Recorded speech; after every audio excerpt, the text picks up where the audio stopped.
Hi guys, আমি রূপসা। আজকে আমি আবার চলে এসেছি তোমাদের সামনে আমার নতুন একটা ভিডিও নিয়ে। আগের ভিডিওগুলো তো সব দেখেইছো।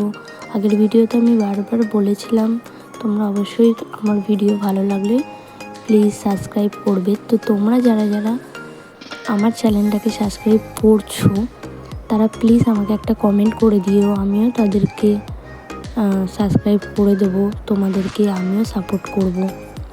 তো আজকে আমি তোমাদের সামনে পিৎজা বানাবো। আগের একটা পিৎজা ভিডিও আমার অবশ্য শেয়ার করা আছে, তো ওটাতে আমি ভালোভাবে তোমাদের সাথে রেসিপিটা কিভাবে বানিয়েছি সেটা শেয়ার করা নেই, জাস্ট একটা শর্ট ভিডিও দেওয়া ছিল, তাই আমি আবার শেয়ার করলাম। তো চলো তাহলে ঝটপট বলে দিই, বেশি লেট করবো না। প্রথমে আমি ময়দাটার মধ্যে একটুখানি নুন, রিফাইন তেল আর দই দিয়েছি, তার মধ্যে একটু বেকিং সোডা, বেকিং পাউডার দিয়ে ভালো করে মেখে নিয়ে আধা ঘন্টা রেস্টে রেখে দিয়েছিলাম। তোমরা 1 ঘন্টা রেস্টে রাখবে, আরও ভালো হবে। তো তারপরে আমি ডোটাকে নিয়ে হাত দিয়ে চেপে চেপে দিয়ে কাঁটা চামচ দিয়ে ফুটো করে দিয়েছি যাতে ফুলে না যায়।